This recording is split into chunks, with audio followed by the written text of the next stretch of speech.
We all saw gold recently hit an all-time high, and silver did its thing by going up a bit as well. But for those of us who are going to dedicate ourselves to buying more gold than silver in 2024, myself included, does that mean we should still buy at these highs or wait it out for the summer months? What actually caused the spikes in both silver and gold, and, well, should we still stack at these prices? We're going to talk about that and a lot more, so make sure you stay tuned.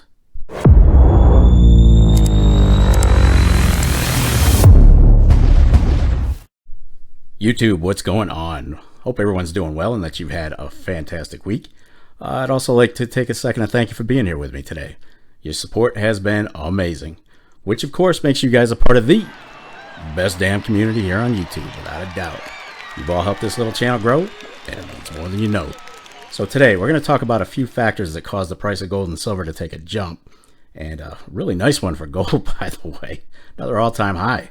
2024 has been pretty interesting so far. We saw stocks recently go up quite a bit before they stalled a little bit last week, and even Bitcoin hit an all-time high just before it pulled back a little bit. So just about everything is showing some strength, but, well, will it last? Now, as precious metal stackers, that's the gamble we have to consider when we're buying. So should we still stack at these prices, even though our DCA could be mildly affected? Well, let's go ahead and roll this thing and talk about it. Here's the story. So what exactly caused gold to spike to its latest highs? Well, everyone seems to have different opinions, but you can track it down to three basic reasons. First one, rising expectations for a Fed interest rate cut in June. Investors are counting on recent indications that could be a precursor to this happening, folks. And these rising expectations have definitely been a boost to gold's price increase. The anticipation is real. And when you look at the numbers, almost 70% of U.S. investors are expecting these cuts. Next one, recent economic data has boosted hopes that global central banks are going to cut rates this year, and this could also be contributing to the rise. And the third reason, it's also a distinct possibility that election uncertainty for later this year is providing additional support. Analysts at Berenberg said a potential victory by Donald Trump would actually boost gold's prospects. And Berenberg, if you're not familiar, is headquartered in Germany, and it's the oldest commercial bank in the world. But despite all this, analysts from ING are sticking to the Fed's policy remaining the biggest key for gold prices in the coming months. Now, the bottom line, gold tends to be really popular during times of economic uncertainty, since it's a tangible asset and it's less risky than stocks during those times. Now, what about silver? What about silver? Well, for most of 2024, it's been averaging between $22 and $23 an ounce, and it's currently sitting at 24 and change. Now, there used to be a thought process that silver would move when gold did, but we haven't really seen that recently. The current gold to silver ratio tells us everything we need to know when comparing the two and when it comes to price.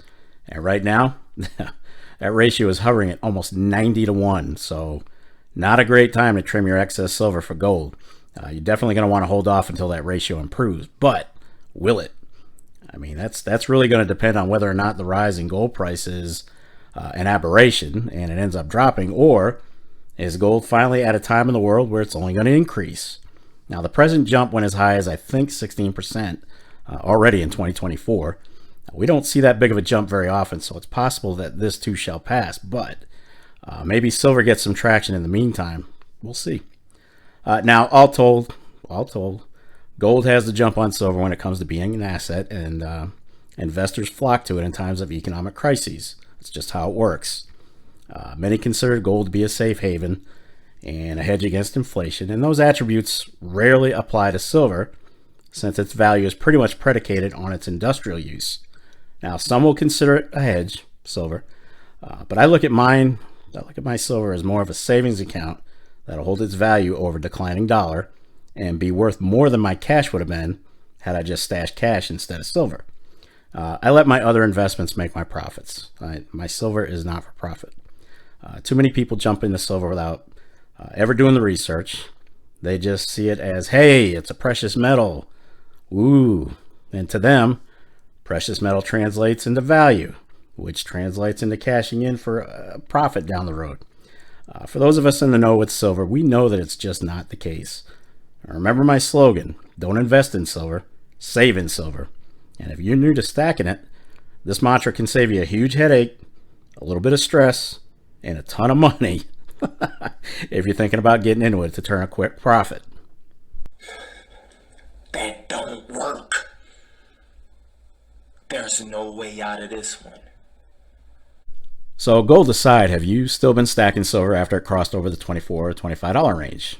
Well, I've noticed the price going up on generics just a little bit, and definitely on the government-backed stuff, but honestly, it seems to me that it's still staying relatively reasonable since a lot of the premiums have gone down recently. Now, I was at a coin show this weekend with my Silver Journey and Chuck Stacks, and we had an absolute blast. It's always great to catch up with those guys. But I'll be honest, I was really expecting prices at this show to be stupid due to the recent increase in silver spot price, definitely with gold. And the gold was up there. The gold stuff definitely was up there.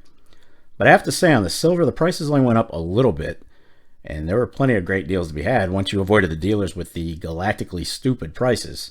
And there were more than a few of those guys. But one example from the show that I got, I just picked up this OPM bar, Ohio Precious Metals. I didn't have one, didn't have a 10-ounce version, and I ended up getting it for a very reasonable price of $254, which equates to $25.40 an ounce. Now look, with spot price at $24.32 yesterday, that means I got that bar for just over $1.08 over spot price. Come on, that's not bad. That's not bad at all. Now, after cruising through all the tables at the show, I was seriously thinking about not buying a thing until I saw that bar. You guys know I stack and collect the 10s. And like I said, I didn't have an OPM in my safe, so there it was. Quick question to the dealer on the price. I'm going to make him an offer he can't refuse. And I was pulling cash out of my pocket. All right, so even though silver spot price has increased a bit, I'm still buying here and there, even though I hit my silver weight goal last year. I'm at the point now where I'm just buying silver that appeals to me. And I'll always stack a nice 10-ounce bar that I don't have, or bars that I'm still stacking. And I'll pick up stuff that really appeals to me, like the U.S. Mint's Liberty and Freedom Medal. I think you guys saw that go on sale last week. And it sold out pretty quickly. I'm really looking forward to getting that one into my hands, seriously. I've also got a few of the Great Britain versions of it on the way as well.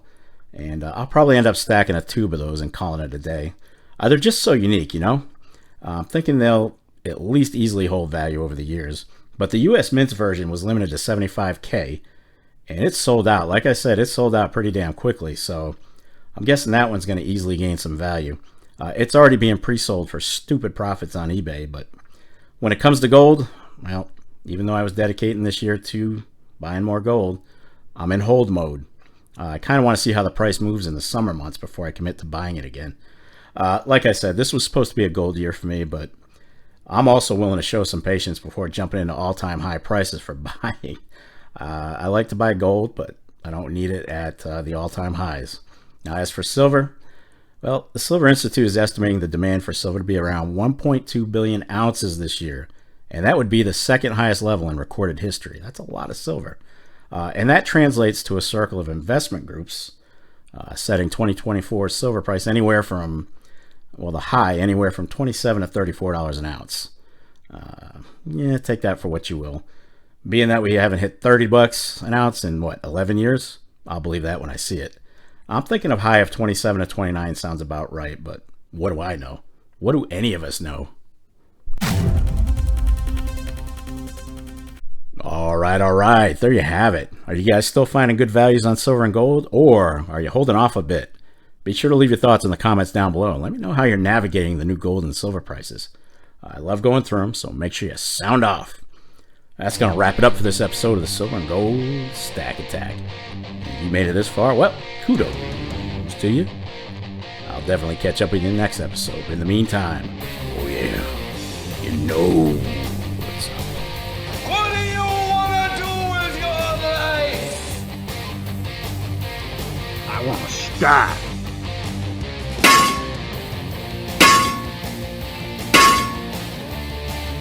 Damn right. Get stacked. Stay safe and be well, everyone. I am out. of healing. Peace, folks. Have a great week ahead. I'll see you on Thursday.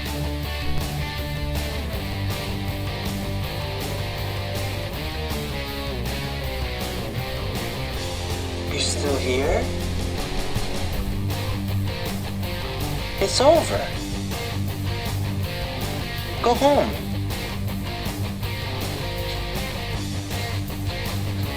Go. Oh, yes. And what was that beginning, middle, and end part again?